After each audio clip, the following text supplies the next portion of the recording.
खाली वो नहीं नप्पा हमरा के ना नप्पा तोहरो ना पी का भाई लोग तो तार तक कपड़ा हम कल है सूट हाय कैसन कपड़ा सिले बड़ा कि पूरा ढीला ढाकर सी देले बड़ा पर्सनालिटी तो पा जाता हेलो ला बाल्टी में पर्सनालिटी लेके ये घूमता तो मेन बीमारी है। हां आज के नौका जमाना के फैशन के दौर में इज्जत का कोई मर्यादा नहीं है। कोई मोल मर्यादा नहीं है। इधर आओ तो देखे क्या बीमारी है। चापी तो नहीं चापी थोड़ा सा ढीला छोड़ो छोड़ो हल्का सा। 36 है 32 है जी। अच्छा साइज तो ठीक बा। इधर हाँ इधर भी इधर 33 और देखे इधर बढ़िया है।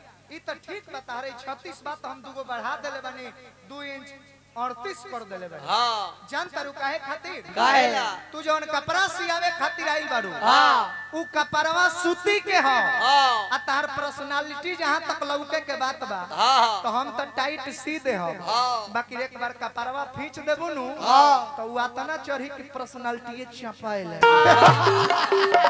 हम जेंगा ना तनी होएगा सो सिया ठीक बा हम चपा चाहे लौका चाहे कुछ हां होएगा सिया ई बात बा पूरा दिखे के चाहिए तो एकरो एकर माने कि मन भर चपवावे के खूब चल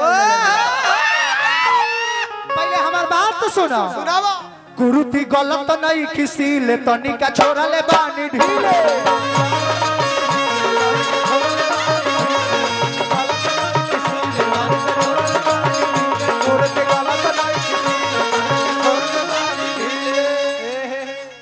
देखा ये कलाकारी कुंवर जी ए जन्म में तो ना होबो भैया माने हम कहतनी का माने हाई क्वालिटी माने अब ए जन्म में हई जवानी रहुआ त ना आई फिर एगो नया जन्म ले तब जाके ऐसा लड़का हो सक गड़बड़ नहीं का हमरा ठेकेदारी में दिकदारी ना होला गुरुती गलत नहीं खिसी ले तनिका छोरा ले बानी ढीले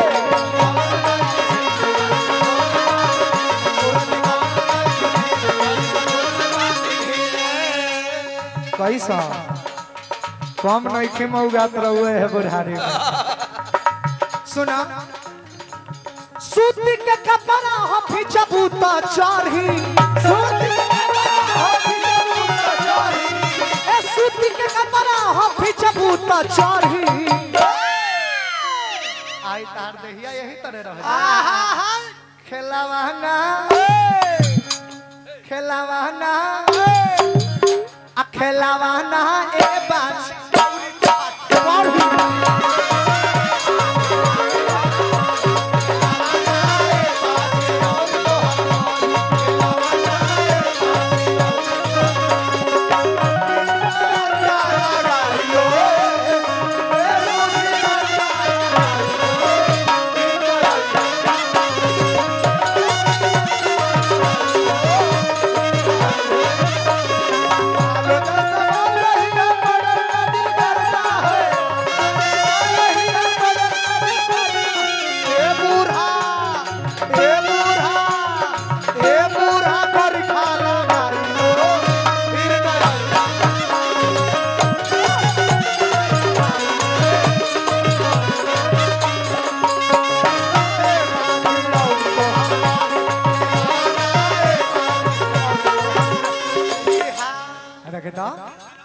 हजार रुपया का पुरस्कार दिहनी दिल से प्रणाम आशीर्वाद की प्रतीक्षा का कहनी कि नायका बछरू 1 घंटा दोपहरिया ले खूब ताव में रहे आ दोपहरिया के बाद कदू मुंह थुथुन गिरा देले ऊ में से कदू हरवाह का करेला लो ओकनी के पूंछिया हटा के कदू पैनावा पूंछ देवेला अच्छा देखे नु यहाँ के कितना बढ़िया हरवाह बा देखी कोनो साढ़े के बच्चा नु छोट बैल होला रउआ बड़का साढ़ बानी तो हम छोटका साढ़ बानी चाहे छोटका बैल बानी और रउआ बड़का बैल बानी एह ना ते रउआ बाबूजी भइनी बैला के बाबूजी बैले होई काहे कि जितना हमार जमा तरवे कहनी कि उतना रउर झड़ गए हम जितना याद कइले बानी रउआ भूला गए तो यानी छोटका बैला के बड़का साढ़वा बापुआ होई ओहो तो बैले में आई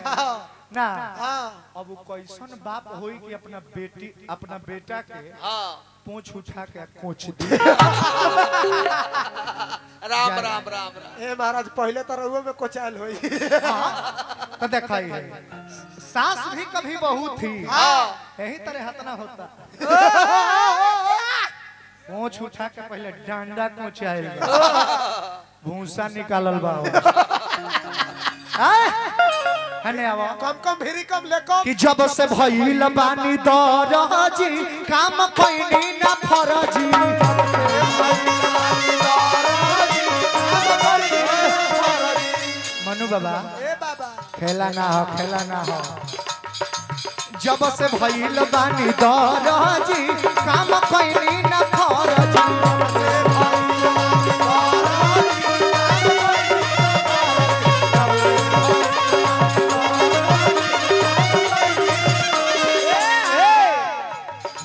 पैसा भी कम लेनी तो से तब बोला तारू गरज।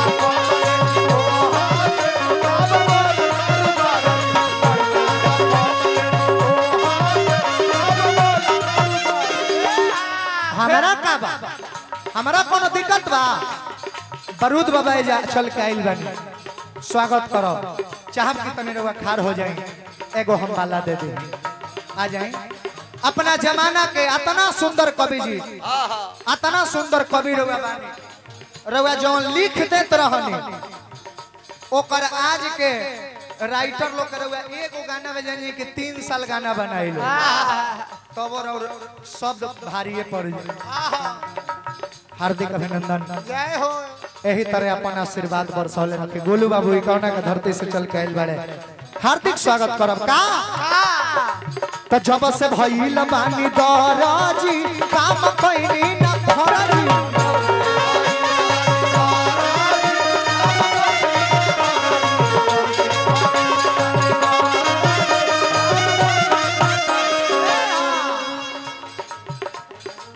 गोलू बाबू कौना के धरती से तनी चाहब के भाई आ जाएगो हम माला दी।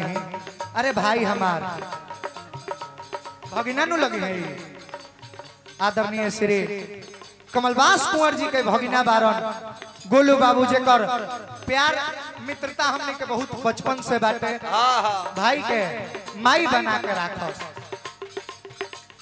देखो पैसा भी कम लेनी तोह से आ तबो बोला तारू गरजी लेकिन हमरा का भाई कोनो कपड़ावा छोट होके बड़ होके हमरा पहने के बा कह तो अभी 2 इंच नीचे से धके चाप दे होश में आ जाए। कहबू तो चाप दे हम मैडम में ही घरी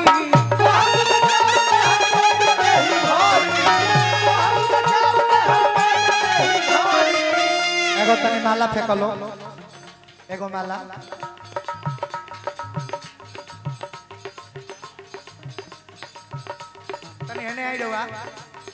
दीपू चौबे जब भैया के माला डालब तो एगो जोरदार ताली बाजे के चाहिए। असही हमने के प्रेम हमने के बीच के बरकरार रहो। एक बार जे बैठ जाला दिमाग में वो हटे ना इना के बार बार 3 गिलास थूक बिगला के बाद में बात रवा भूला जाता है। देखी तो हाई पुरस्कार हार्दिक अभिनंदन रही बाबा हमरा के इहो पुरस्कार दिहनी आशीर्वाद स्वरूप।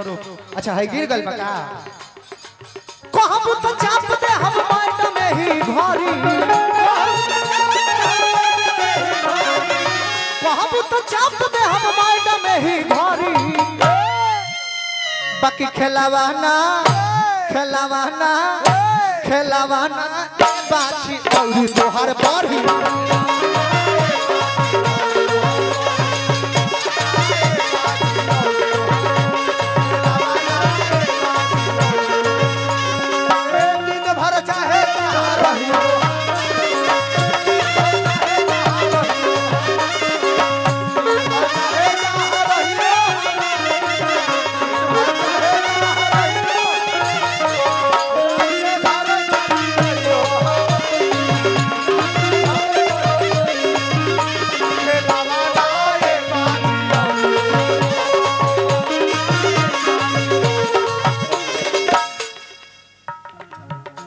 अनेकों रुपया का पुरस्कार ये पुरस्कार ना है बल्कि आशीर्वाद है। तनी हिनको पर लुटा दे, तनिका हिनको पर का सब काले बढ़िया हमारे काम बरुए ऐसे मार्केट में नाम बा।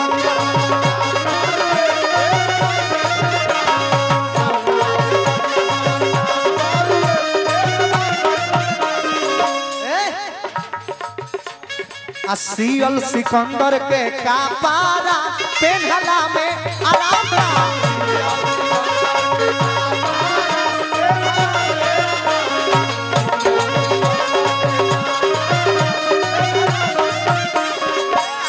गाना बजाना उगल होके के चाहे डूबल ना हने आवा सब काले बढ़िया हमारे काम बा ऐसे मार्केट में नाम बा। सीएल सिकंदर के का पारा पेन्हला में आराम बा। और कुछ कहबो ई खिलौना का होला हो दर्जी?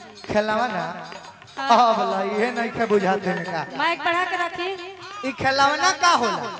जैसे लइकन के खिलौना छोटा छोटा होला, हाथ में लेके खेले ले जा टूट जाला, तो हमनी के शरीर भगवान ओजा से खिलौने बना के भेजले बा ना जी। तनी तनी में देखत में हते से हते हते से हते हते से हते आए के बाद ऊपर चल जाता। तो ये खिलौना है, देहिए खिलौना हो। हमरा कहे के माने बाकी देहिया तार सही ना रही, खइबू पियबू तो औरी बढ़बे न करे। सुनो रोशन राज नाही गरस गरबारी,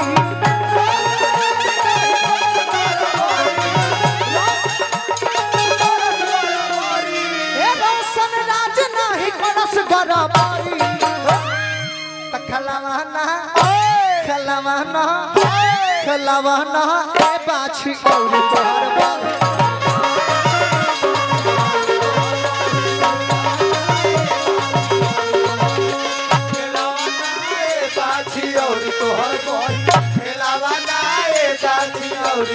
हाँ